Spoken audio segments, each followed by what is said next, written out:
ওয়ালাইকুম আসসালাম রহমতুল্লাহি ওয়া বারাকাতুহু। সম্মানিত শাহিমউদ্দিন ভাই ইন্ডিয়া থেকে, আল্লাহ আপনার প্রতি রহম করুন।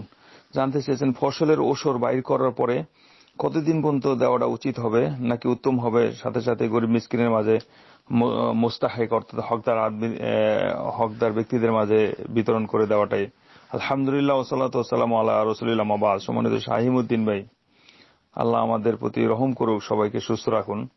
ওসলের জাকাত বাহির করার অর্থই তো হইল, ওসর দেওয়ার অর্থ হইল গরিব যারা, তারা তারা উপকৃত হবে, তাদের জীবন নির্বাহের সহযোগী হবে।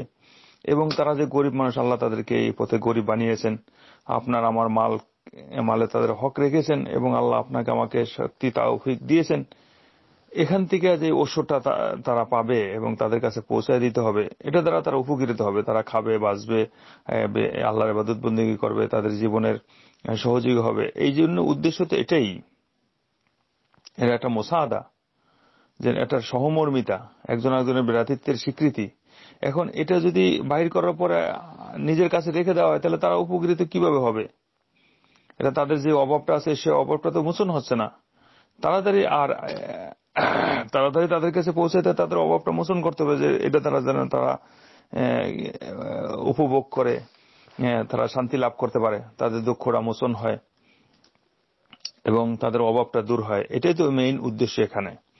আর একটা বিষয় হলো যে যদি কোনো ব্যক্তি তার কাছে রেখে দেয়, তাহলে এটা যে তাদের কাছে পৌঁছবে বা গরিবের কাছে পৌঁছবে, এটাই গ্যারান্টি কি? যে কোনো মুহূর্তে নষ্ট হয়ে যেতে পারে, যে কোনো মুহূর্তে এটার মধ্যে ক্ষতির সম্ভাবনা আছে। আবার তার দ্বারা সম্ভব নাও হইতে পারে, আদায় নাও করতে পারতে পারে, তারও যে কোনো একটা সমস্যা এসে যেতে পারে। আর একটা বিষয় হলো যে গরিবের হক, এটা তো আমার আপনার হক না। ওসর মানেই যেটা বাহির অতিরিক্ত হয়ে গেছে, যেটা আল্লাহ ফরজ করে দিয়েছে সম্পদের উপরে, সেটা তো এখন আর আপনার হক থাকলো না, সেটা আরেকজনের হক।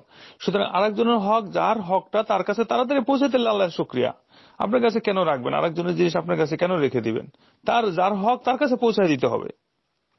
অবশ্যই এটাই উত্তম, যে যখনই ফসল এসে যাবে, ফসলের ভাগ করার পরে যদি ওসর সেখানে এসে যায়, তাহলে ওসর যে সমস্ত ব্যক্তিদের কাছে পৌঁছানোর হক মনে হয় বা হকদার যারা, তাদের কাছে পৌঁছায় দিবেন।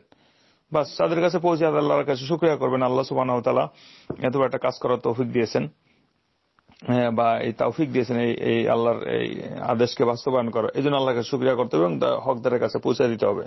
হ্যাঁ, কোন ব্যক্তিকে আপনি মনে করেন যে 10 কেজি চাউল দিবেন বা 5 কেজি সম্পদের কোনো ওষুধ দিলেন, যেটাই হয়, সেটা তার কাছে পৌঁছাবেন। এখন সে ব্যক্তি নাই, তার কাছে খবর দিয়েছেন যে আমি আপনাকে 5 কেজি চাউল দিব বা আধা মণ ধান দিব। এখন ওই ব্যক্তি নাই, তার কাছে খবরটা পৌঁছানো হয়েছে, হয়তো সে বলছে যে আপনার কাছে রাখেন, আমি আমার বাড়িতে এসে আপনার কাছ থেকে নিয়ে নেব। সেটা আলাদা কথা, যেহেতু নাই, তার মধ্যে অসুবিধা আছে অবস্থা, অথবা এরকম কোন তার বাড়িতে কোনো সমস্যা থাকলে, আপনার বাড়িতে যদি সেফটি থাকে আর তার বাড়িতে যদি রাখার সেরকম পরিবেশ না হয়, আপনার বাড়িতে রাখলে যদি তার জন্য উপকার হয় বা আপনার পরিবেশে রাখার জন্য সেই ধরনের অনুকূল পরিবেশ আছে, তাহলে তার জন্য উপকার করতে পারেন, সেটা আলাদা উপকার, এক্সট্রা উপকার। কিন্তু তাকে বলে দিতে হবে যে আপনার সম্পদ, এটা আমার না, এটা যখনই আপনি চান তখন নিয়ে যাবেন এবং উপকৃত হবেন। সেটা দ্বিতীয় উপকার হলো, দ্বিতীয় মোসাদা করা হলো।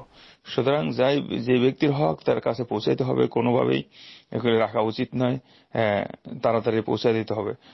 আল্লাহর আদেশ যেখানে আছে সেটা তাড়াতাড়ি বাস্তবায়ন করতে হবে। এই নয় যে বাস্তবায়ন দেরি করে করবেন। কোন সময় কার কি সমস্যা আছে, যেমন নামাজের ক্ষেত্রে কোন সময় দেরি করার অধিকার আছে কি? হজ ফরজ হলেও তাড়াতাড়ি করার জন্য আলেমগণ বলছেন। এমনি জাকাতের ক্ষেত্রে, রোজার ক্ষেত্রে, রোজা কি রমজান মাস বাদ দিয়ে অন্য মাসে রোজা রাখতে পারবে? যখন যেটার আদেশ আছে সেই আদেশগুলি সুন্দরভাবে নিজের জীবনে বাস্তবায়ন করতে হবে।